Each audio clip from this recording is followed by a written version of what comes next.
Assalamualaikum warahmatullahi wabarakatuh.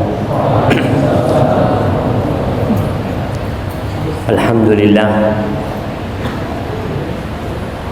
alladzi arsala rasulahu bil huda wa dinil haqq liyudhhirahu 'ala ad-din kullihi walau karihal musyrikun. Segala puji bagi Allah Jalla Jalaluhu yang telah mengutus Rasulnya dengan petunjuk dan agama yang benar, dengan Al-Quranul Karim yang seharusnya menjadi pedoman setiap Muslim dalam kehidupan ini, dengan agama yang benar, yakni Islam, di mana Allah tidak akan menerima apapun agama yang dibawa oleh hamba selain agama Islam. Wa man yabtaghi ghairal islami dinan falan yuqbala min wa huwa fil akhirati minal khasirin. Suatu kepastian dari Allah Azza wa Jalla. Maka kita bersyukur kepada Allah. Allah menjadikan kita orang-orang Islam. Allah menjadikan kita orang-orang yang mau datang ke rumah Allah, orang-orang yang mau tunduk kepada syariat Allah. Banyak manusia-manusia yang mungkin secara keilmuan mereka lebih tinggi dari banyak manusia, tapi sayangnya mereka mencampakkan agama Allah. Mereka tidak peduli dengan syariat Allah. Allahumma salli wa sallim wa zid wa barik wa an'im ala sayyidina wa maulana Muhammadin wa ala alihi wa ashabihi ajma'in. Ya Allah, semoga salawat, salam, berkah dan nikmat senantiasa Engkau curahkan untuk hamba kekasih-Mu, untuk baginda Nabi kita Muhammad sallallahu alaihi wasallam, untuk manusia terindah yang Allah ciptakan, untuk menuntun kita menuju kepada jalan. Kita menghafal sebuah ucapan banyak jalan menuju Roma, karena dahulu Roma menjadi tujuan. Tapi seorang muslim harus tahu, hanya ada satu jalan menuju surga Allah Azza wa Jalla. Jalannya siapa? Qul hadhihi sabili. Katakan ini jalanku, jalannya Nabi Muhammad sallallahu alaihi wasallam. Ad'u ila Allah wa man ad'u ila Allah ala basiratin ana wa man ittaba'ani. Aku mengajak kepada Allah di atas basirah, di atas ilmu yang jelas, dan orang-orang yang mengikuti. Tapi ada orang-orang yang mungkin beranggapan bahwa jalan Rasulullah sallallahu alaihi wasallam sudah tidak layak lagi dipakai di zaman sekarang. Sudah bukan zamannya. Ahibati fillah, konsekuensi kita mengatakan asyhadu an la ilaha illallah wa asyhadu anna Muhammadar Rasulullah, kita harus mengikuti apapun yang diajarkan oleh Rasulullah sallallahu alaihi wasallam. Semua informasi beliau kita harus percaya. Masuk akal, nggak masuk akal, kita harus percaya. Kenapa? Karena akal kita terbatas. Ada banyak perkara yang sampai hari ini kita tidak bisa mencerna, padahal hal itu ada di tubuh kita, yaitu ruh. Siapa yang paham tentang ruh ini, bagaimana modelnya? Secanggih apapun alat yang digunakan untuk mengecek ruh, ketika ruh itu keluar, bisa nggak ditangkap? Kemudian ditaruh di dalam botol, kemudian diperiksa mau kemana ruh ini pergi, kita nggak tahu. Padahal kita sudah canggih sekarang. Dulu yang ada cuma rongsen, sekarang sudah ada MRI, udah macam-macam alat. Tapi sampai hari ini manusia nggak tahu. Kalau yang ada pada diri kita nggak tahu, apalagi yang jauh dari kita. Maka hendaklah kita percaya dengan semua informasi yang disampaikan oleh Rasulullah SAW, melaksanakan perintahnya tanpa banyak bertanya. Jangan seperti Bani Israel, disuruh untuk melakukan sesuatu yang sudah jelas. Bani Israel disuruh apa sama Nabi Musa? Bukan Nabi Musa yang nyuruh. Allah, innallaha ya'murukum an tadhbahu baqar. Allah memerintahkan kepada kalian untuk menyembelih sapi. Nabi Musa menyampaikan itu dan menisbatkan perintah kepada Allah Azza wa Jalla. Tapi apa jawab Bani Israel? Qalu atattakhiduna huzwa. Oh, kamu mau jadikan kita bahan guyonan? Suruh motong sapi. Apa hubungannya sapi sama orang yang mati ini? Ketika kita lebih mengedepankan akal kita atas wahyu ilahi, yang ada kita akan tersesat. Laksanakan perintah tanpa banyak tanya. Antum pernah melihat tentara banyak tanya sama atasannya? Komandan yang mengatakan, lari sana, muter lapangan 3 kali. Maaf dan, kenapa disuruh lari? Nggak ada yang tanya. Nggak ada lagi yang tanya sama komandannya. Maaf dan, perintah komandan ini wajib apa sunnah? Pernah melihat tentara tanya sama majikannya? Nggak ada. Mereka selalu sami'na wa ata'na. Bahkan ana pernah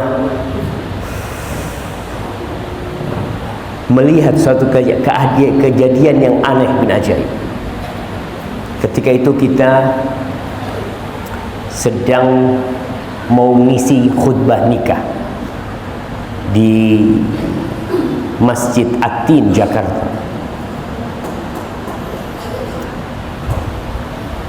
Pernikahan anak seorang jenderal. Anak dijemput oleh ajudannya, naik mobil, kemudian berjalan. Ada yang ngatur jalan. Tanya ini, supirnya tanya, bukan supirnya, ajudannya. Ada supir, ada ajudannya. Dia tanya kepada penjaga jalan, maaf, kita masuk lewat mana? Masuk lewat pintu ini, kata dia. Apa kata ajudannya? Siap dan. Setelah jalan tanya sama supirnya, kamu tahu pintu yang mana? Gak tahu, sama gak tahu kita ini. Dia gak ngurus jamaah, yang penting siap dulu. Bisa dicari pintunya nanti. Tapi ketika banyak tanya, pintunya sebelah mana ya? Bisa diarahkan ini itu. Kamu jalan sudah, cari pintunya sendiri. Dapat nantinya, dan betul dapat. Maka seorang muslim ingat, sami'na. Perintah Nabi laksanakan, larangannya tinggalkan. Orang zaman sekarang ini kalau dilarang tanya, kenapa kok haram Ustaz? Pertanyaannya kenapa kok haram? Padahal penjelasan Ustaz mengatakan Allah mengharamkan. Contoh tentang riba. Siapa sih yang mengharamkan riba itu? Apakah Ustaz mengharamkan riba? Allah sendiri mengatakan wa ahallallahu al-bai' wa harrama riba. Allah menghalalkan jual beli dan Allah mengharamkan riba. Orang sekarang tanya, kenapa kok diharamkan? Lah wong kita riba bin riba. Kan yang penting everybody happy. Oh. Ada orang-orang jamaah yang ingin menentang agama Allah ini dengan akalnya. Ingat, larangan Allah tinggalkan. Nggak usah banyak tanya. Kalau nggak mampu Pak Ustadz, gimana kita? Nggak mampu, minta ampun sama Allah. Dan Allah memberikan keringanan. Kita akan bicara tentang puasa sebentar lagi. Sebagian orang berpandangan puasa ini perintah yang memberatkan. Kenapa kok memberatkan? Allah, dari subuh nggak makan gitu, bisa mati orang. Subhanallah. Engkau lihat 1 miliar umat Islam puasa, nggak ada yang mati karena puasa. Yang banyak mati karena jaga TPS. Antum lihat, ada orang puasa mati karena puasa, nggak ada yang ada jaga TPS tuh mati. Padahal kopi ada, makanan ada, mati. Jadi kita ini kadang-kadang jamaah menganggap syariat Allah ini beratlah. Sami'na wa ata'na. Nggak mampu ghufranak, nggak mampu puasa, Ustaz, sakit, nggak usah puasa. Belum, nggak apa-apa Ustaz, nggak usah puasa kata Allah. Terus ya ganti nanti kalau sehat.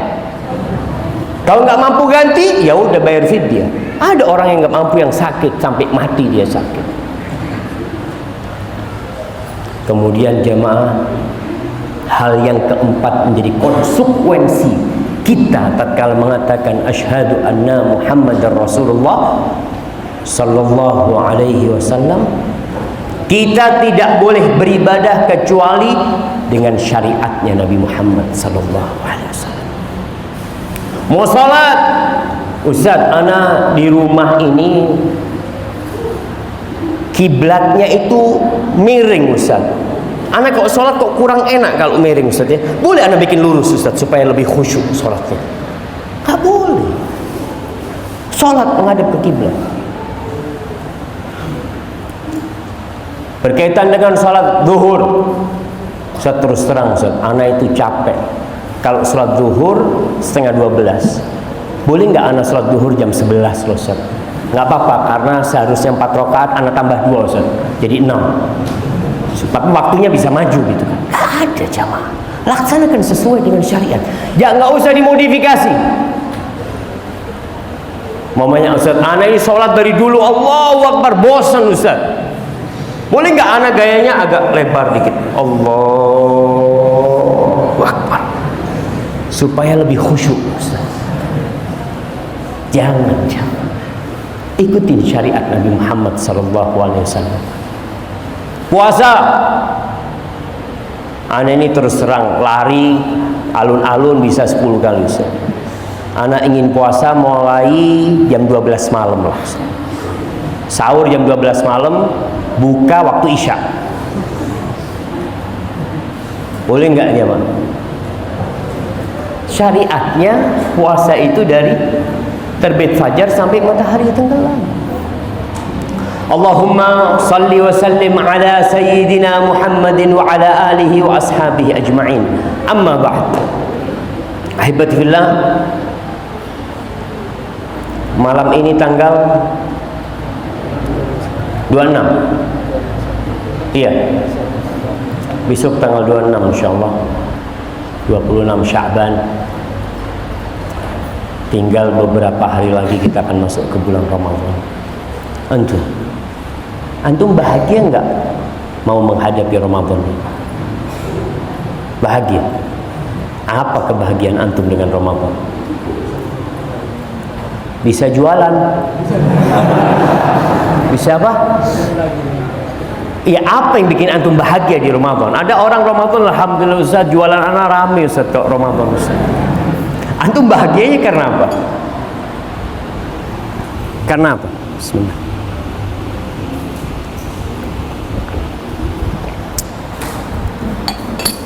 Karena apa antum bahagia dengan Ramadan?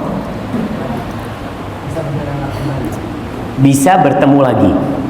Ya, ketemunya itu orang bahagia. Alhamdulillah anak ketemu Ustaz sama fulan. Kalau ketemu anak biasanya ngasih fulus sama anak. Antum ketemu sama teman lama nggak ketemu, antum bahagia. Kenapa? Wallahi Ustaz, fulan orang baik. Setiap ketemu anak ya 100.000, 200.000. Anak kepingin ketemu tiap hari sama fulan. Nah, artinya kebahagiaan kita itu karena ada sebabnya. Antum apa sebabnya bahagia?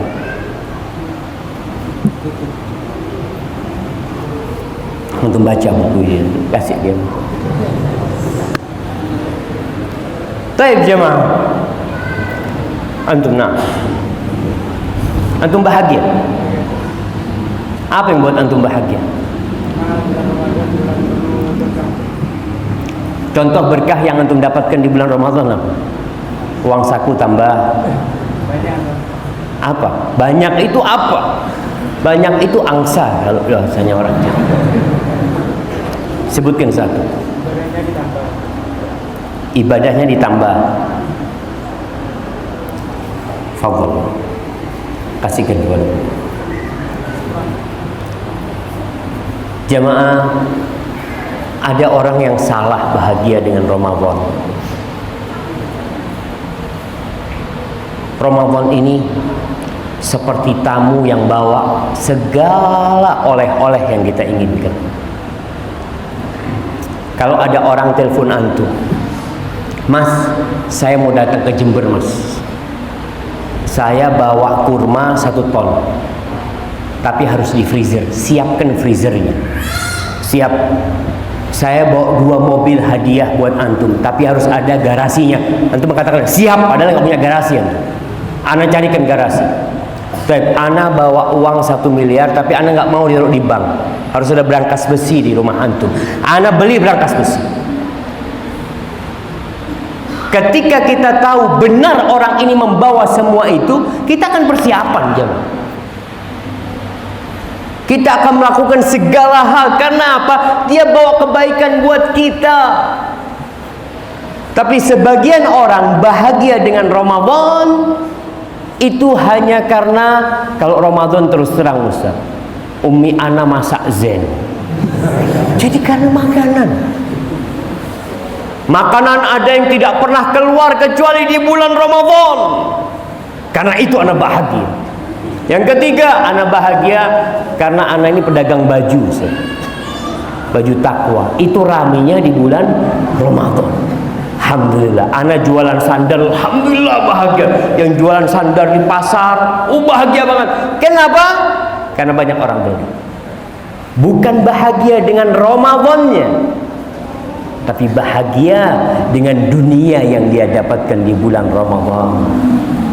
Ahibati fillah, kata Rasul sallallahu alaihi wasallam, "Idza kana awwalu lailatin min Ramadan," ketika masuk malam pertama bulan Ramadan. Masuk malam pertama, biasanya ada keributan di Indonesia. Keributan apa jemaah?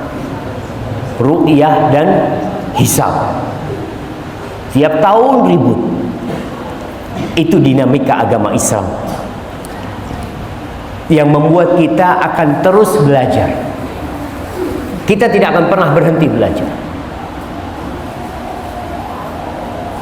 Ketika diumumkan malam ini telah terlihat rembulan, alhamdulillah, tapi bulannya kelihatan di Afrika. Bagaimana kita jawab? Puasa apa tidak? Ya, orang Afrika puasa. Mungkin kita tidak puasa. Ada yang berpendapat di mana dilihat rembulan, hilal, semua negeri ikut berpuasa. Tapi pendapat yang lebih kuat, setiap negeri punya tempat melihat hilalnya masing-masing. Ketika malam pertama diumumkan besok Ramadan, terlihat hilal Ramadan, apa yang terjadi sebenarnya? Futihat abwabul jannah. Pintu surga itu dibuka. Jumlah pintu surga itu 8. Baik, pertanyaannya, lebarnya seperti apa pintu surga itu? Siapa yang mau jawab? Nah, antara langit dan bumi. Insya Allah. Baca di mana tuh? Ana baru dapat itu yang antara langit dan bumi. Enggak. Siapa yang mau jawab? Perjalanan 40 tahun onta. Baca di mana tuh? Jangan ngarang, nggak boleh ngarang.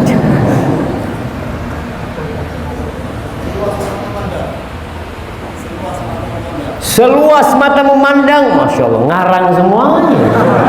Astagfirullahaladzim. Kita ini urusannya pakai dalil jemaah ya. Antara Mekah dan Madinah kurang jauh. Jemaah itu mau masuk surga enggak? Tapi kok nggak tahu pintu surga? Jangan-jangan nanti salah pintu. Wah, baca itu nggak bisa. Kalau baca, kalau sudah nyontek nggak bisa. Nggak, nanti antum nggak pegang HP di padang mahsyar ya. Lihat pintu surga mana anak bawa wais. Nggak ada. Makanya harus dipelajarin jemaah. Nah, wallahu a'lam. Nabi udah ngasih tahu sama kita nggak mau belajar. Seluas langit dan bumi, sama yang tadi seperti itu. Tingkatan langit itu sekarang kabeh anak minum jamaah ini.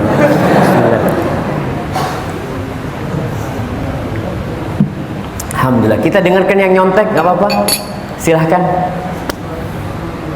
Berapa? 1720. 1272. Oh, Mekah ke Busra, masya Allah. Bisa jawab dia, masya Allah. Kasih hadiah, masya Allah. Baina Makkah wa Busra, atau baina Makkah wa Hajar. Jaraknya kira-kira disebutkan tadi 1200 km lebih. Seperti itu luas lebarnya pintu surga jemaah. Itu jumlahnya 8. Semuanya dibuka. Sehingga aroma keindahan itu bisa dihirup oleh hamba. Mungkinkah Ustaz kita mencium bau surga di dunia? Mungkin. Kalau Allah mau kasih sama antum. Anas bin Mudhar ketika perang Uhud, ketika para sahabat telah kocar-kacir barisannya, sebagian lari ke kota Madinah, Anas bin Mudhar berangkat ke Uhud. Ditanya oleh salah seorang sahabat, mau kemana engkau? Kata dia. Kata Anas bin Mudhar, inni la ajidu rihal jannah duna Uhud. Aku sekarang benar-benar telah lagi mencium baunya surga di bawah Uhud saja. Subhanallah, bau surga itu bisa dicium dari jarak 500 tahun jamaah. Khumsumiyah sana.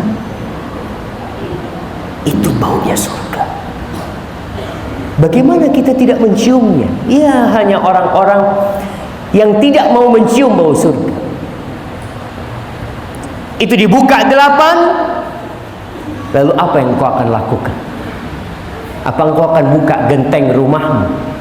Buka gentengnya supaya aromanya surga masuk ke rumahmu dengan amal soleh. Persiapkan diri untuk masuk surga.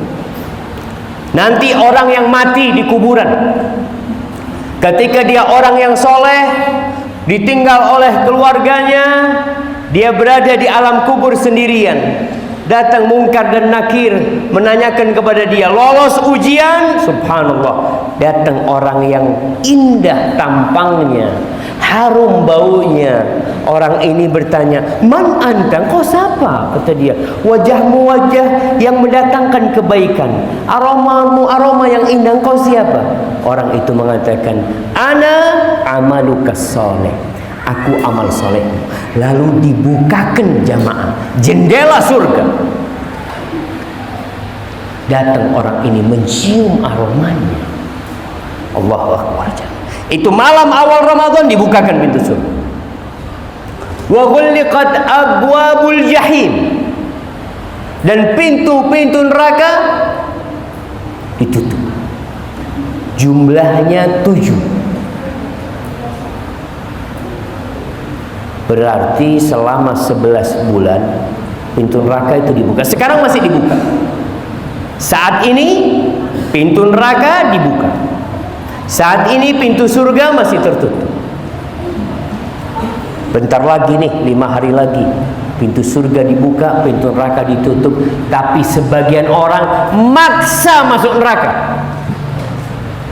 Dia buka, dia gedor, dia hancurkan pintu neraka. Dia ingin masuk ke neraka.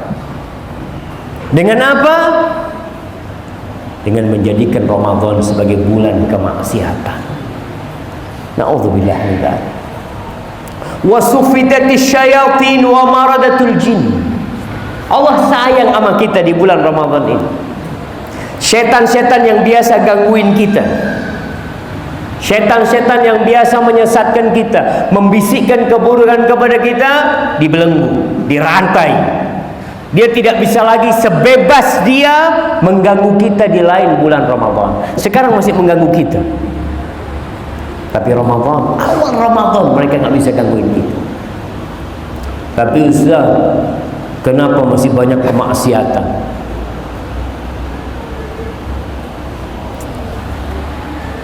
Siapa yang mau jawab? Kenapa pintu neraka ditutup, pintu surga dibuka, setannya dibelenggu, tapi kemaksiatan masih kita lihat? Ya, hawa nafsu. Maksudnya hawa nafsu? Gimana dia kok masih tergoda dengan hawa nafsu? Setannya kan udah berhenti godain.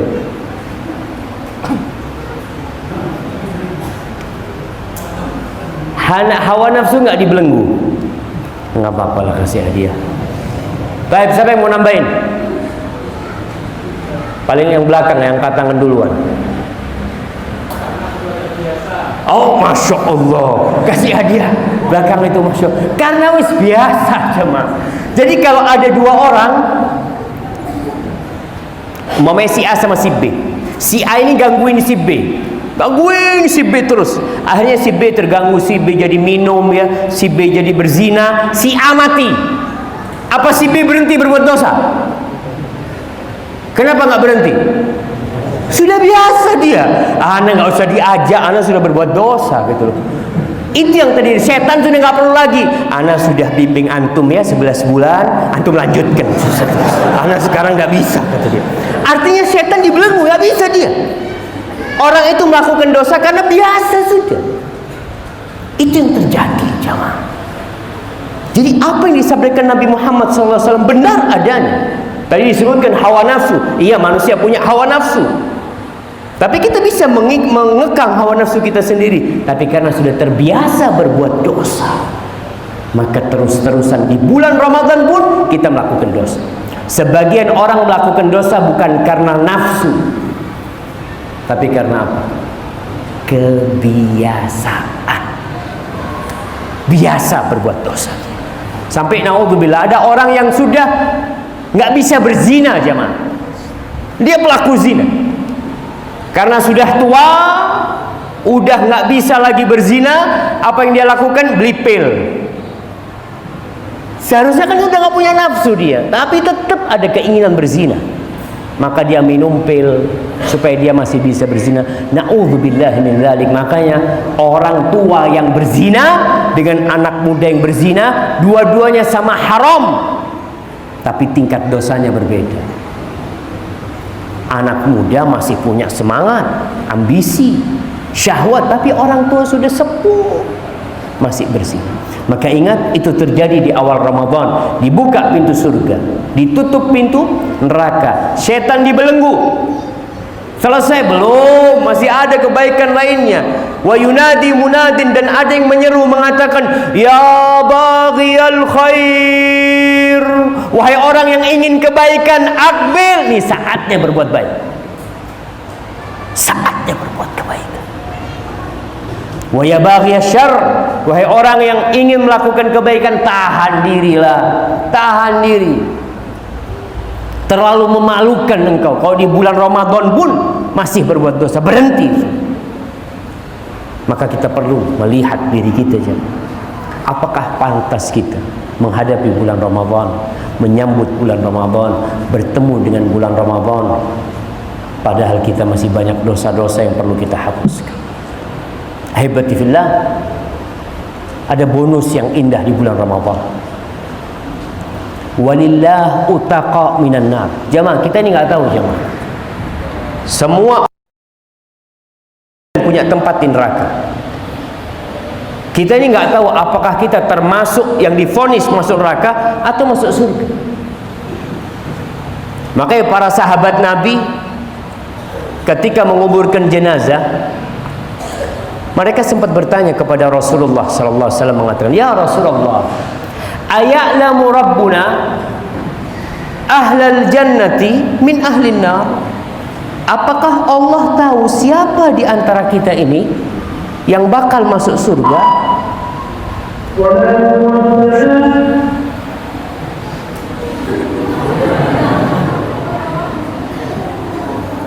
Nah, belum azan kan? Belum. Berapa menit lagi? 6. Aya'lamu rabbuna, apakah Allah tahu siapa di antara kita yang masuk surga dan siapa di antara kita yang masuk neraka? Tahu nggak jamaah? Allah tahu nggak? Tahu. Kata Rasulullah SAW, "Naam, Allah tahu." Allah itu Allamul Ghuyub. Allah itu tahu dengan apa yang belum terjadi. Dan bagaimana kalau dia nanti terjadi, proses kejadian bagaimana, semua Allah tahu. Yang lalu Allah tahu, yang akan datang Allah tahu. Kenapa? Ala ya'lamu man khalaq wa huwal latiful khabir. Apakah nggak tahu dia yang menciptakan? Allah itu yang menciptakan. Allah itu maha lembut dan ilmunya sangat detail sekali. Yang bangun masjid ini, kalau ditanya, saya mau tanya sama bangun masjid ini tiang berapa jumlah pasir yang di dalamnya? Waduh, piro saja. Nggak tahu dia. Ini yang bikin karpet. Tanyakan berapa jumlah benang yang ada di karpetnya. Nggak tahu. Tapi Allah Azza wa Jal, dialah Al-Latif Al-Khabir. Akhirnya para sahabat mengatakan, idzan fima al-amal. Kalau Allah udah tahu siapa yang masuk surga dan siapa yang masuk neraka, terus buat apa kita beramal?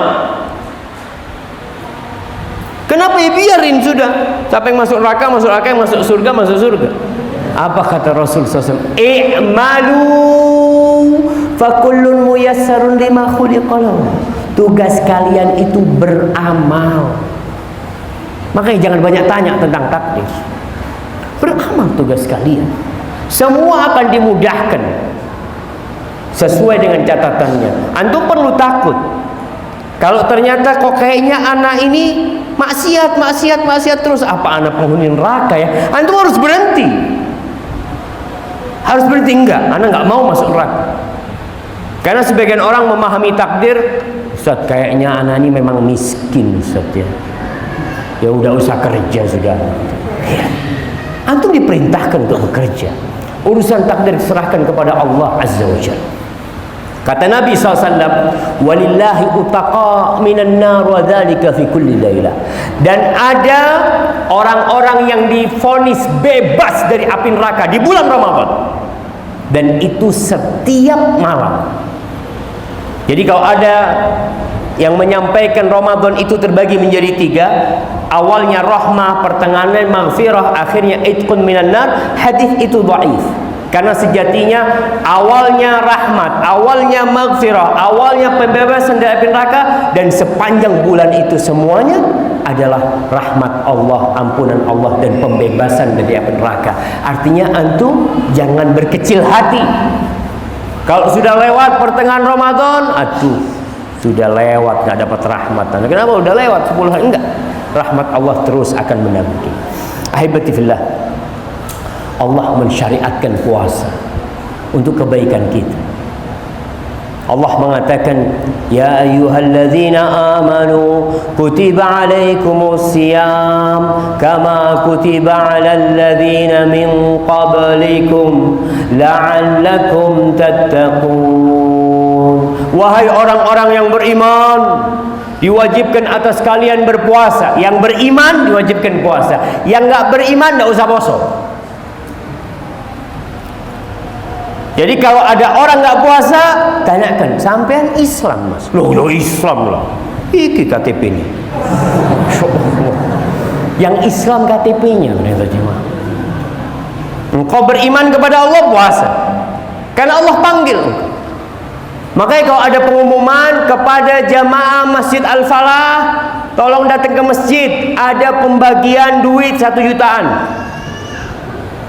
Pertanyaannya, yang datang itu jamaah Al-Falah saja apa semuanya datang? Semuanya datang, anak jamaah Al-Falah.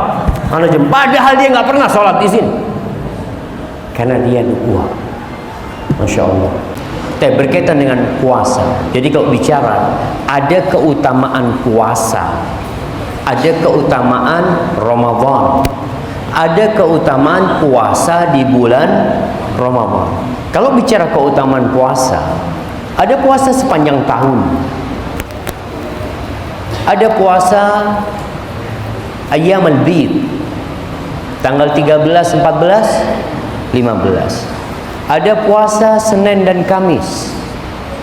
Ada puasa Daud. Ada puasa Arafah.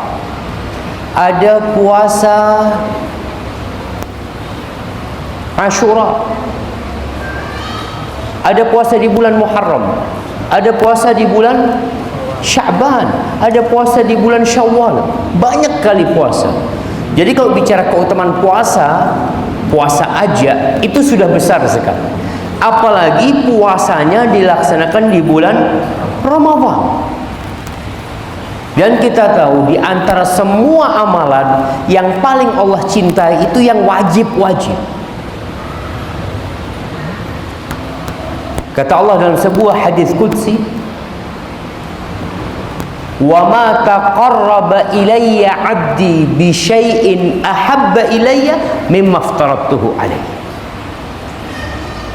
Tidak ada sebuah amalan yang lebih aku cintai hambaku mendekatkan dirinya kepadaku dengan amalan tersebut lebih daripada yang wajib-wajib.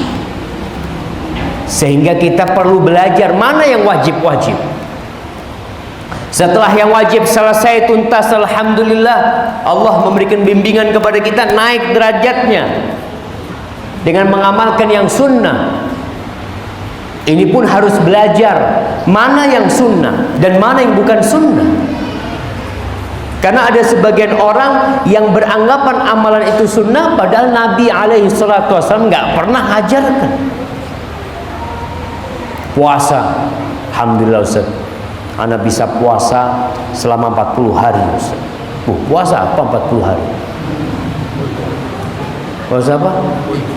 Mutih. Seperti itu.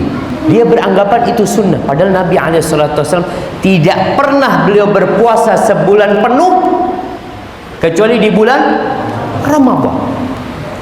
Ini puasa 40 hari. Baik. Coba kita bicara keutamaan puasa. Puasa ini adalah ketaatan kepada Allah Azza wa Jalla. Man shoma yauman fi sabilillah. Barang siapa yang berpuasa 1 hari di jalan Allah Azza wa Jalla, ba'adallahu bainahu wa bainan nari 70 kharifah. Allah akan jauhkan antara dirinya dengan api neraka sejauh 70 tahun. Wa baina wajhi, antara wajahnya 70 tahun dijauhkan dari neraka. Itu yang puasa sehari. Bagaimana kalau puasa terus? Puasa ini ketaatan kepada Allah. Tadi kita bacakan ayatnya, ya ayyuhalladzina amanu kutiba alaikumusiyam. Diwajibkan. Kama kutiba alal ladzina min qablikum. Jangan merasa berat. Kalau ada seorang mukmin merasa, aduh berat Ustaz, anak nggak biasa puasa, antum lihat anak-anak kecil kuat puasa. Anak-anak yang kalau dilihat secara fisik mungkin lemah, kuat puasa. Wanita kuat puasa. Engkau nggak kuat puasa? Oh. Makanya Allah sebutkan kewajiban ini sebagaimana diwajibkan kepada umat sebelum kalian. Jangan merasa berat. Orang-orang sudah melaksanakannya dan mereka sukses, sehingga disyariatkan kepadamu, kau bisa contoh mereka. Ada orang yang jadi tukang bangunan di bulan Ramadan, kemudian dia nggak puasa. Katanya karena takut sakit, nggak kuat Pak Ustaz, kerja saya berat. Oh ya, kalau kerjanya berat memang membahayakan dirinya, mungkin ada rukhsah. Kalau bisa engkau nggak kerja, nggak usah kerja. Nggak bisa, anak harus kerja Ustaz. Kalau nggak, anak nggak bisa makan Ustaz. Maka anak terpaksa nggak puasa. Hari Ahad libur, nggak puasa juga. Pada bayi. Ada orang-orang ini yang pura-pura cari rukhsah, dia memang nggak puasa. Ada 10 tukang bekerja, 2 puasa, 8 nggak puasa. Ini pertanda bahwa orang yang bekerja pun bisa berpuasa sejatinya. Jangan dipikir orang yang puasa itu aduh lemes Ustaz, bawaannya itu lemes Ustaz. Habis subuh nggak punya tenaga. Sampai zuhur, bangun zuhur sholat, nggak tahu lemes lagi Ustaz. Bener lemes ya, males. Ini ketaatan kepada Allah. Seorang mukmin yang melakukannya akan mendapatkan pahala yang unlimited. Antum tahu artinya unlimited? Bahasa mana itu? Unlimited itu bahasa Arabnya bila hudud. Sedekah ada batasannya. Engkau sholat ada batasannya pahalanya. Kebaikan itu 1 dilipat gandakan jadi 10 sampai 700 sampai terserah Allah Azza wa Jalla. Illa shaum, kecuali puasa. Ini bukan bicara Ramadan, bicara puasa. Mau di Ramadan mau di luar Ramadan. Illa shaum fa innahu li wa ana ajzi bihi. Puasa itu milikku kata. Aku yang kasih pahala. Khusus dikasih pahala sama Allah. Maka orang yang berpuasa sunnah, Masya Allah jemaah, berbahagialah dia. Tatkala dia akan mendapatkan pahala nanti, nggak ditaker sama Allah Azza wa Jalla. Lisa'im farhatan. Orang yang puasa itu memiliki 2 kegembiraan. Farhatun 'inda fitrih wa farhatun 'inda liqa'i rabbih. Kebahagiaan tatkala dia berbuka. Antum lihat hari ini yang tidak berpuasa dan yang berpuasa, yang berpuasa kebahagiaannya berbeda, jemaah. Yang puasa itu mulai asar sudah bahagia, jemaah. Mari ini buka ini. Alhamdulillah. Betul, sudah mulai kebahagiaan dia itu. Tapi antum nggak ada bahagianya. Antum pura-pura menunggu berbuka. Kadang-kala di masjid ada pembagian buka bersama, antum duduk di shaf, Masya Allah, baca Quran, padahal tidak puasa. Antum nggak ada bahagianya. Apalagi nipu orang. Ketika makan kurma, minum air, dhahabat dhama wabtalatil uruq, padahal nggak puasa. Antum nggak akan bahagia. Kebahagiaan yang palsu. Tapi yang puasa bahagia ketika dia berbuka. Bukan karena makan, tapi karena hari itu dia bisa berpuasa. Ya Allah, alhamdulillah ya Allah, Engkau bantu hamba untuk berpuasa ya Allah. Itu kebahagiaan yang pertama. Kebahagiaan yang kedua, wa farhatun 'inda liqa'i rabbih. Kebahagiaan ketika berjumpa dengan Allah Azza wa Jalla, ketika dia mendapatkan pahala tanpa balasan. Kemudian orang yang berpuasa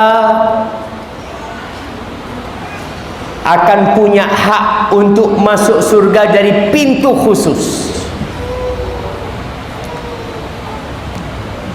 Ibu-ibu, apa nama pintunya? Ibu-ibu angkat tangan, bapak-bapak. Astagfirullah. Ibu-ibu. Ya nggak harus ibu-ibu ya, mbak-mbak juga boleh. Nah, tafadhal yang mau jawab. Ada mic-nya di atas katanya.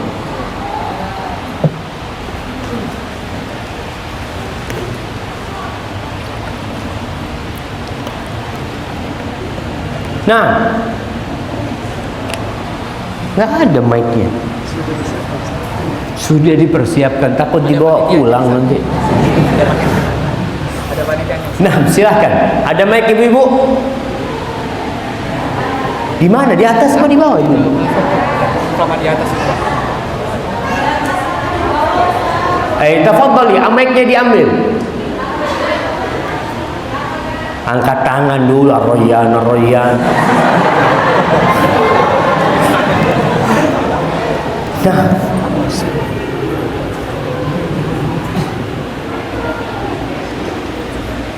mana yang angkat tangan? Ya Ustadznya nggak kelihatan, tapi ada panitia perempuan di atas.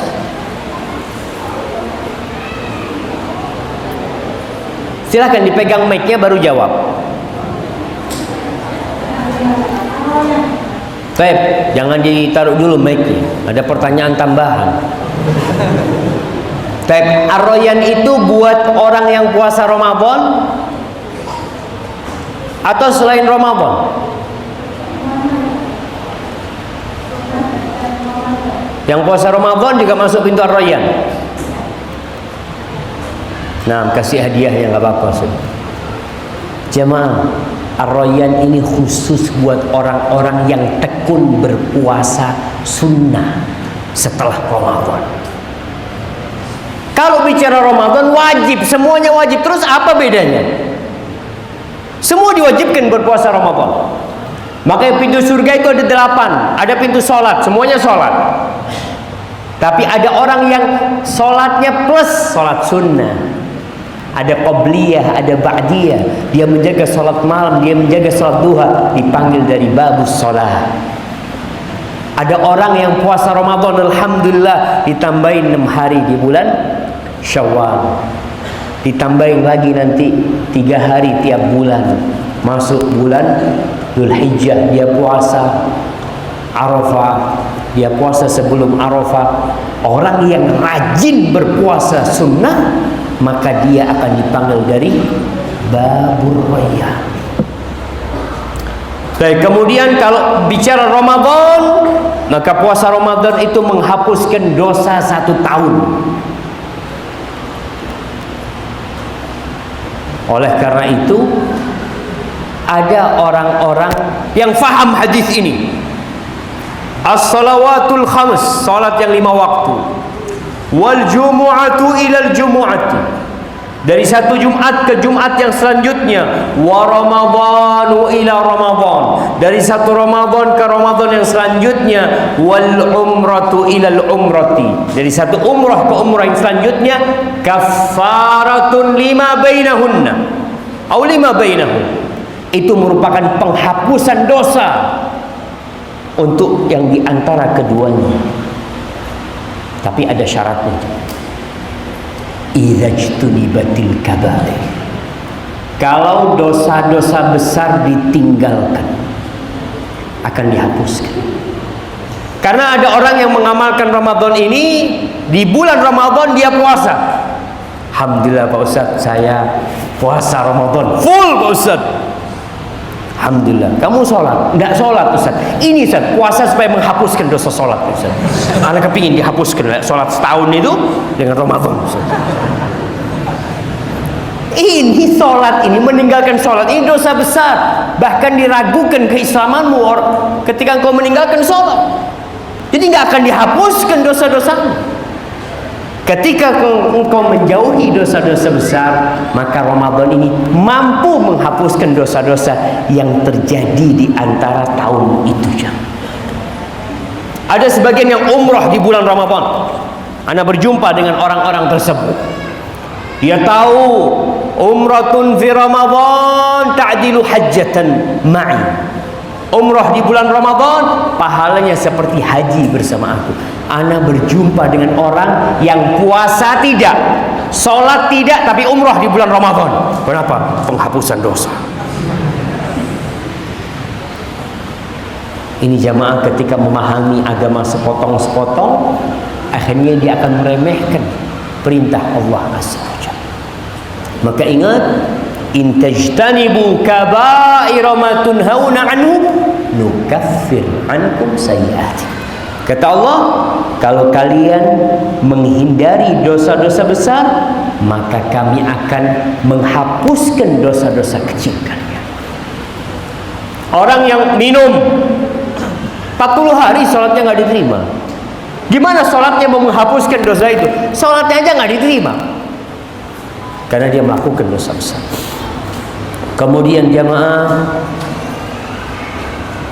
puasa ini adalah sebuah madrasah karakter.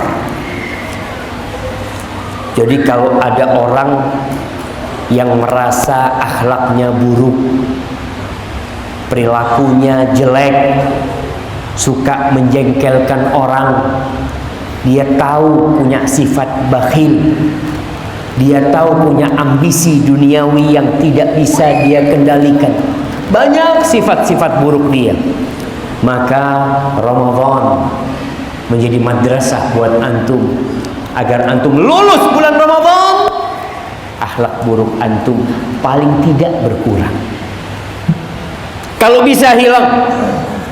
Kenapa? Karena di bulan Ramadan ini ada pelatihan langsung dari Allah Azza wa Jalla untuk memerangi jiwa kita, menghindari nafsu kita. Kita semua punya nafsu terhadap makanan. Siapa yang nggak punya nafsu sama makan? Kasih soto, aduh enggak mau. Rawon, aduh enggak mau. Kenapa? Ana mau mentahannya aja. Ada orang tidak mau makan, mau fulus, tapi tetap dia punya nafsu. Ramadan ini mengajarkan kepada kita, di mana orang belajar untuk sabar meninggalkan yang haram. Belajar untuk sabar meninggalkan yang haram.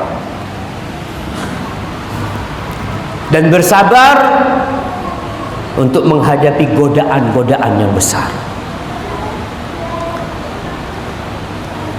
Es campur itu halal apa enggak, Jam? Tergantung campurannya. Iya, antum bilang campur halal, tergantung campurannya. Bakso halal apa haram? Tergantung dagingnya. Kalau campur celeng itu haram untuk jamaah. Baik. Bakso yang halal, bakso daging sapi. Esnya es campur sama sirup, Masya Allah, halal. Dan antum habis ngojek panas-panas, berhenti di depan warung, dilihat ada orang naningin apa? Naning itu bahasa apa jemaah? Apa bahasa Indonesia naning? Melayani, menyajikan. Bukan jemaah. Menakar. Apa? Menuangkan. Masa naning menuangkan? Kayaknya semuanya itu melayani, menuangkan, itu artinya naning gitu ya, Maya. Jadi dia itu lagi naning aja. Insyaallah orang-orang paham lah. Antum lagi nunggu orderan ya. Allah, enak banget itu ya. Astagfirullah, astagfirullah, keringetan. Antum tinggalkan. Padahal halal itu makan. Ketika yang halal antum tinggalkan, apa yang haram antum akan makan? Insya Allah tidak. Karena dia dilatih. Kemudian puasa ini mengajarkan kepada kita amanah.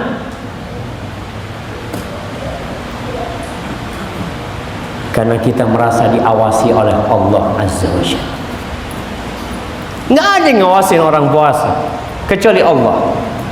Sebagian pekerja itu Masya Allah, sahur ikut sama keluarganya sahur, sama anak sahur, anaknya dia sahur.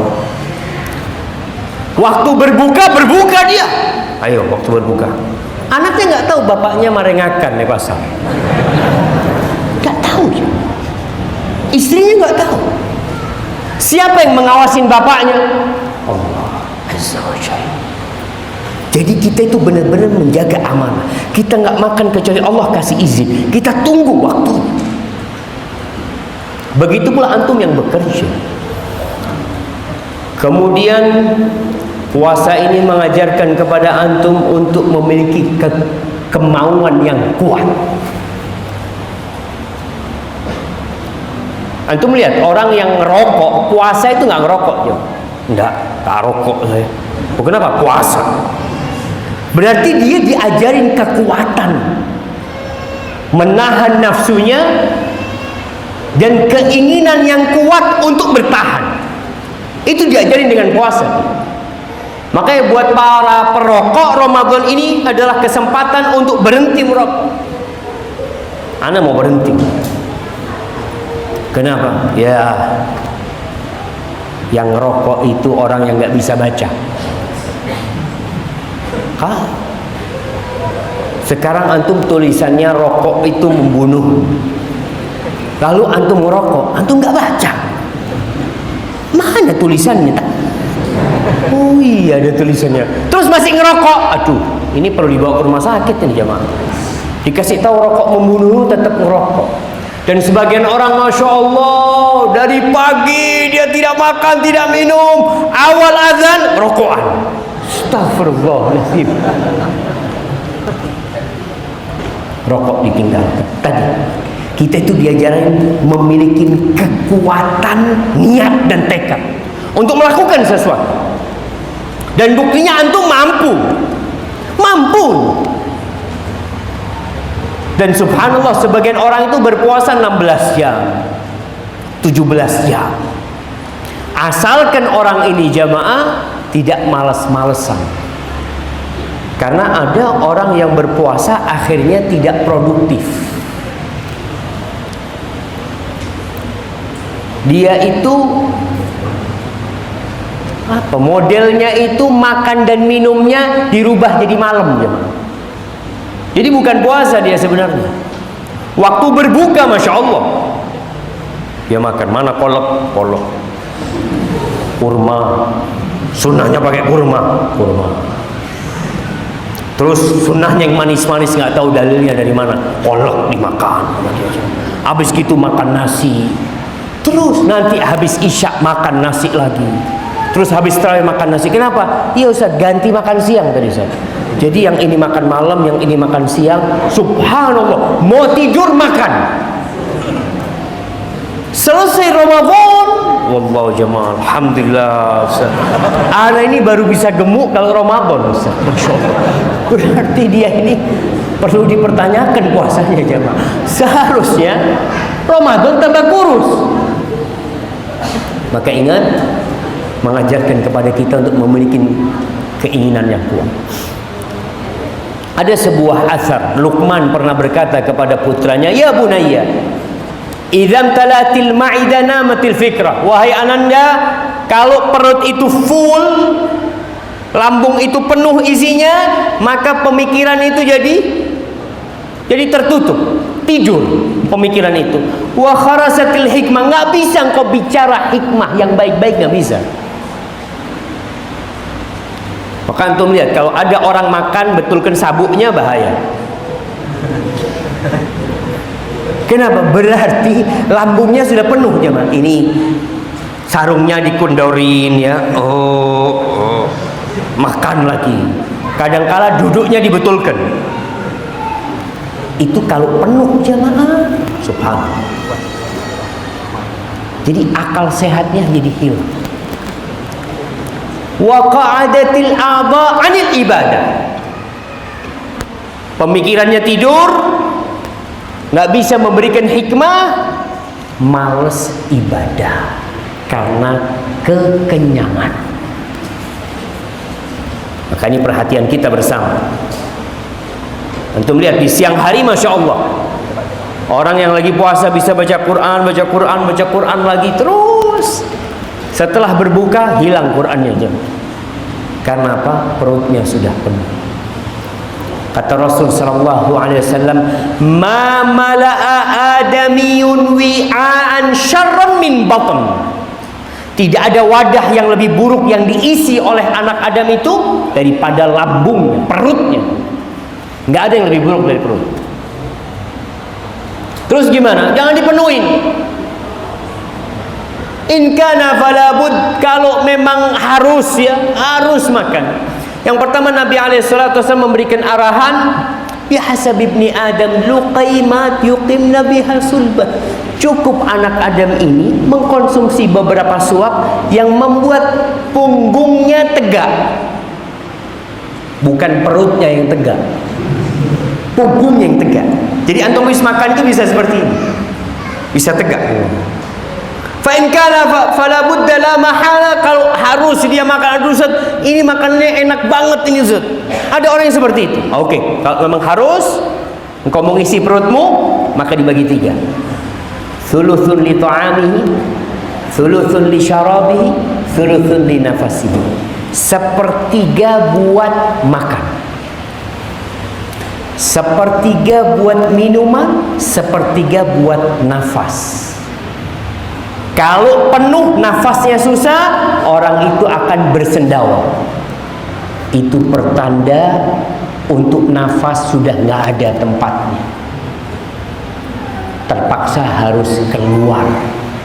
Jadi kan ada tempat untuk nafasnya mah. Ketika dipenuhin anginnya mau nggak mau keluar.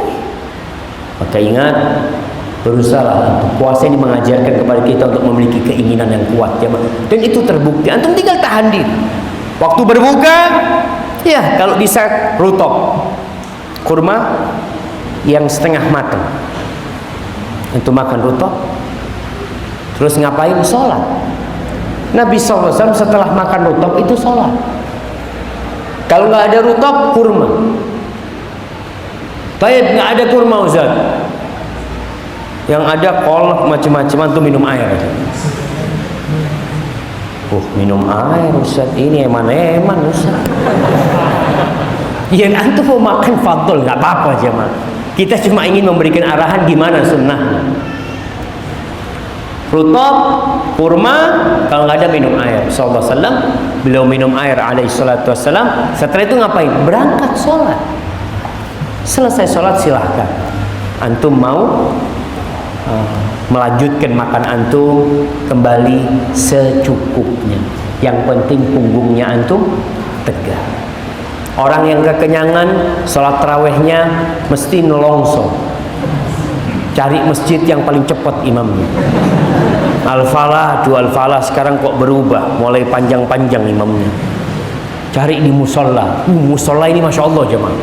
Ana pernah sholat di satu musola, Allahu Akbar. Ana baru mau ruku itu sampai Allah liman hamidah. Astagfirullahaladzim. Jadi yang sholat 11 rakaat setengah jam, yang sholat 23 rakaat setengah jam juga. Kadang-kala ada yang lebih cepat. Di mana yang paling cepat jemaah? Di Blitar ya. Berapa menit? Berapa menit jemaah? 7 menit. Berapa rakaat? 21 rakaat. Allahu Akbar. Itu sebagian orang, gimana antum bisa? Ana nggak bisa. Ya, beda makomnya. Antum itu waktunya nggak berkah berarti. Ana 7 menit bisa 21 rakaat. Itu namanya barokah. Allahu Akbar. Kita kalau ketemu orang kayak gitu susah. Debatnya susah. Rasul SAW ingat, sholat itu jangan mengejar jumlah. Yang mau 23 silahkan, yang mau 21 silahkan, yang mau 11 silahkan, yang mau 7 silahkan, yang mau 5 silahkan, yang mau 3 silahkan, yang mau 37 tafadhol, silahkan antum. Jadi sejatinya sholat malam itu pendapat yang lebih kuat, sholat malam itu tidak ada batasannya. Yang penting dua-dua. Kalau takut subuh maka sholat witir 1 rakaat. Silahkan. Jadi antum jangan ngejar target. Enggak, ana harus 21, enggak harus. Kalau antum capek istirahat. Ana nggak kuat ya. Karena umpamanya di Masjid Al-Falah ini Ustaz, ya satu rakaat itu ya 1 juz. Iya 1 lembar lah umpamanya. Ana nggak kuat, terus sudah antum ambil 4 rakaat ya, 6 rakaat sudah ana mau pulang, nanti ana lanjutkan malam hari. Atau antum nggak kuat berdiri, duduk. Boleh sholat sunnah duduk, boleh. Kalau orang yang sakit sholatnya duduk, pahalanya tetap full. Tapi kalau dia sehat, tapi dia hanya kecapean saja, kemudian dia sholatnya duduk, maka pahalanya setengah. Nggak apa-apa setengah. Tapi antum bisa khusyuk. Karena ada orang yang Masya Allah, sholat sudah mulai miring kanan, miring kiri, kakinya ke kanan nanti. Memang sebagian ulama mengatakan nggak apa-apa, sah tetap sholatnya, tapi kadangkala kurang khusyuknya. Kemudian puasa ini mengajarkan kepada kita disiplin. Disiplin. Kenapa? Orang yang berpuasa itu dipaksa untuk makan di waktu yang sudah ditetapkan. Nggak bisa dia. Dia umpamanya ini Ustaz, ana mau sahur jam 3. Tapi berbukanya ana mau jam 4 Ustaz. Bisa jemaah? Hitungannya jam dia, nggak bisa. Engkau harus sesuai dengan aturan. Fajar terbit, selesainya kapan? Matahari terbenam. Akhirnya kita lihat orang-orang yang kadangkala kalau makannya nggak teratur, Ramadan jadi teratur. Jadi teratur. Maka puasa ini subhanallah mengajarkan kepada kita untuk disiplin. Bukan hanya dalam ibadah, dalam urusan dunia, usahakan kita disiplin. Dan kita kalau punya target, ya penuhin. Umpamanya ana Ramadan ini mau menghatamkan Al-Quran sekali. Alhamdulillah, antum punya target. Tapi tolong disiplin. Kalau sekali berarti one day one juz. 1 hari 1 juz. Jangan sampai kelewatan. Ada orang yang besok anak 2 juz, hari ini enggak lah, nggak baca. Besoknya antum ada kerjaan, ada urusan, nggak bisa 2 juz. Maka tolong sebagai makan kita teratur, buka kita teratur, sahur kita teratur, program-program lain juga teratur. Tadi Quran one day one juz. Kemudian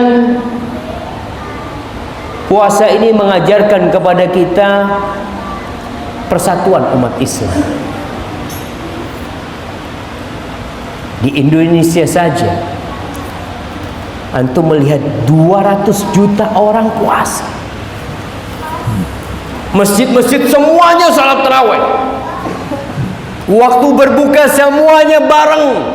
Matahari terbenam semuanya berbuka. Waktu sahur semuanya sahur. Ini menunjukkan kalau kita ini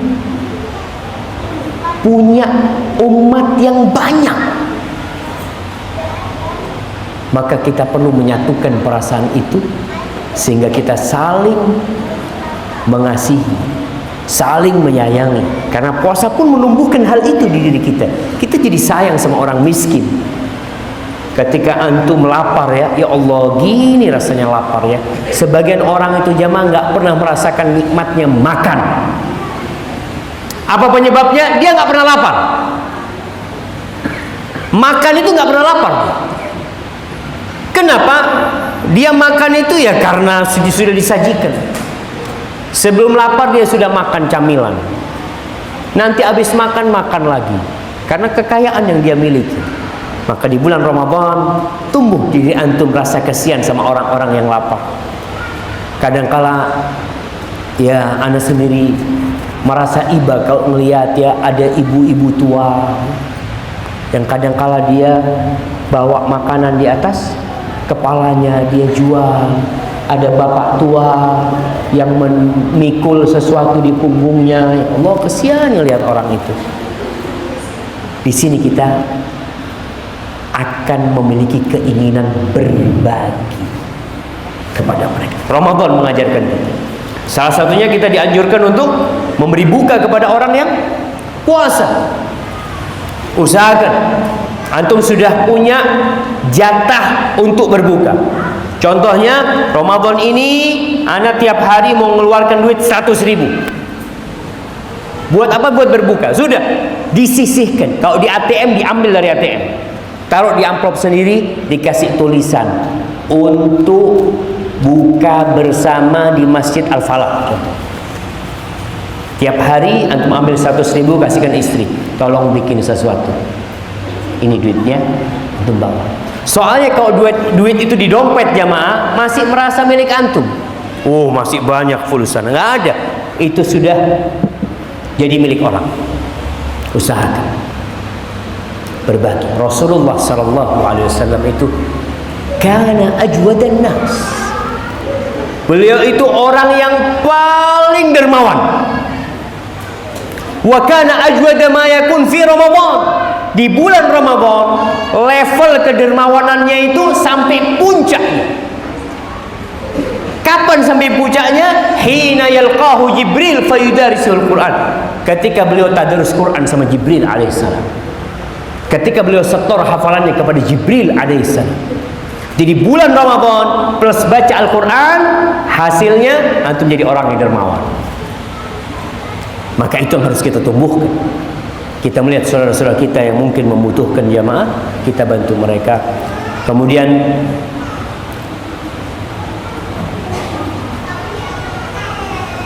menghadapi Ramadan. Judulnya, pantaskah kita menemui bulan Ramadan? Sebagian orang itu malu mau jumpai tamu. Dikatakan, ustadzmu datang nih, engkau datang ke sana, katanya. Enggak. Kenapa? Aduh, bajuku kotor, aku pakai kaos singlet, aku nggak enak mau jumpai tamu. Sudahlah, antum ajak yang jumpai. Apakah kita sudah pantas menjumpai Ramadan? Menjumpai pintu-pintu surga yang dibuka,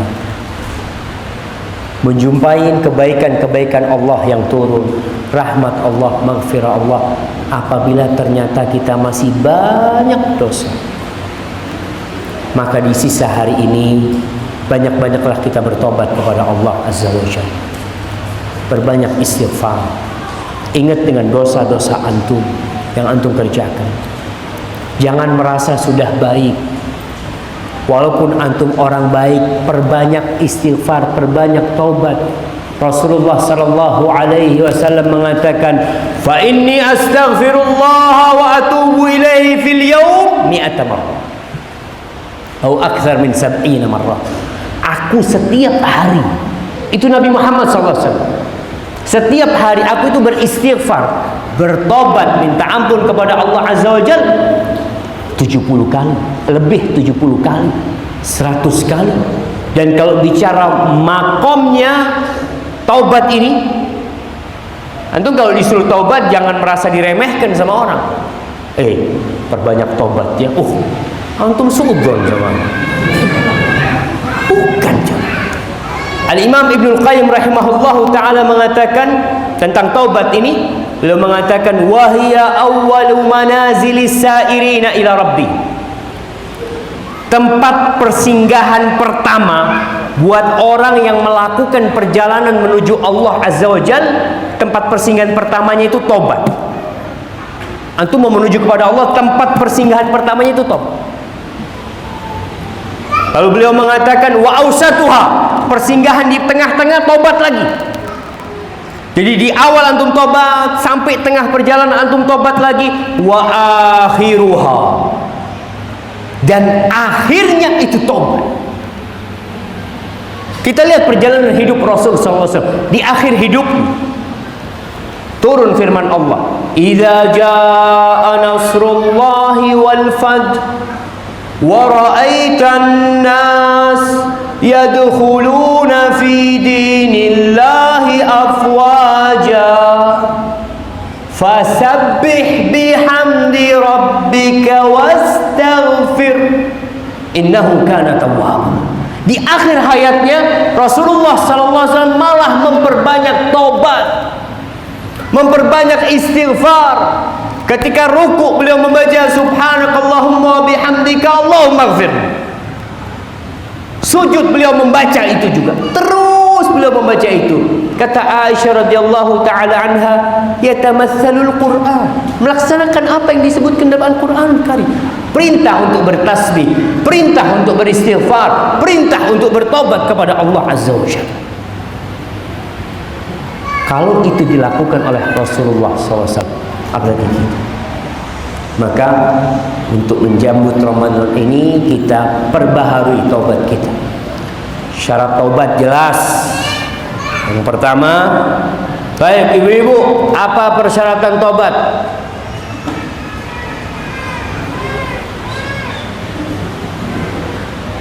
Nah, ada mic-nya?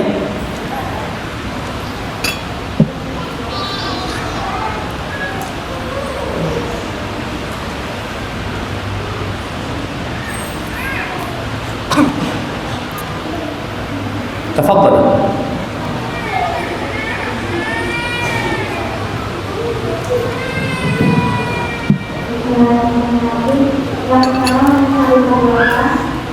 Yang pertama menyesali, yang kedua berjanji untuk tidak mengulanginya lagi, melakukan sholat taubat, taubatan nasuha, terus memperbanyak doa. Sudah. Apa? Meminta kepada kedua orang tua. Nah, nggak apa-apa dikasih aja. Terlalu banyak syaratnya jemaah. Yang pertama itu meninggalkan, menyesal. Kita tinggalkan perbuatan itu karena kita menyesal, kemudian berazam untuk tidak mengulang. Karena ada orang yang menyesal tapi masih main. Terus terang Ustaz, ana main game online ini sudah kalah terus Ustaz. Ya mudah-mudahan diampuni sama Allah, sambil mencet gamenya. Gimana? Antum menyesal, tinggalkan dan bertekad untuk tidak mengulang, itu syarat. Kalau kurang syaratnya, nggak diterima tobat. Kalau berkaitan dengan doa orang tua, yaitu mendukung kita bagaimana kita bertobat, tapi tidak masuk syarat. Kemudian yang keempat, masih dalam kesempatan yang diperbolehkan untuk tobat, sebelum ajal sampai ke tenggorokan, sebelum matahari terbit dari arah barat. Kalau ini berhubungan dengan manusia, minta maaf. Kalau kita makan hartanya orang, kembalikan. Kalau enggak, minta dihalalkan. Ini kesempatan jamaah. Karena termasuk orang yang amalannya tidak diangkat, termasuk orang yang dosa-dosanya tidak diampuni, orang yang menyimpan dendam sama orang lain. Dia punya masalah sama orang, dia tidak mau memaafkan saudaranya, tidak mau memaafkan teman. Sayang, engkau bertahun-tahun engkau sholat nggak diangkat-angkat, dosanya nggak diampuni. Maka bersihkan hati kita. Ini termasuk bagaimana kita menyambut Ramadan. Kalau kita punya dosa sama orang, kita pernah ambil hartanya orang, kembalikan. Kita pernah nyakitin orang, kita minta maaf. Tapi bukan berarti kita ya seperti yang terjadi sebelum Ramadan, kirim broadcast minta maaf kepada siapa? Kepada seluruh penduduk dunia. Antum minta maaf, antum punya salah sama siapa? Wallahu a'lam, anda tidak tahu. Ya antum punya teman di mana di IG jumlahnya umpamanya 1 juta. Anda minta maaf kepada semuanya umpamanya. Antum harus minta maaf kepada orang-orang yang antum memang punya masalah. Antum datang sama dia, telepon dia. Kalau dia mengatakan tidak ada maaf buat engkau, maka antum akan berjumpa dengan dia pada hari kiamat. Siapkan amalan untuk menembus dosa antum sama dia. Jadi gak main-main jamaah. Urusan dengan manusia ini urusan yang berat. Kalau kita pernah menipu orang, pernah ngurangin timbangan sama orang, antum akan kehilangan banyak amalan pada hari kiamat kelak nanti. Hadza wallahu a'lam bishawab. Yang bisa saya sampaikan pada kesempatan kali ini.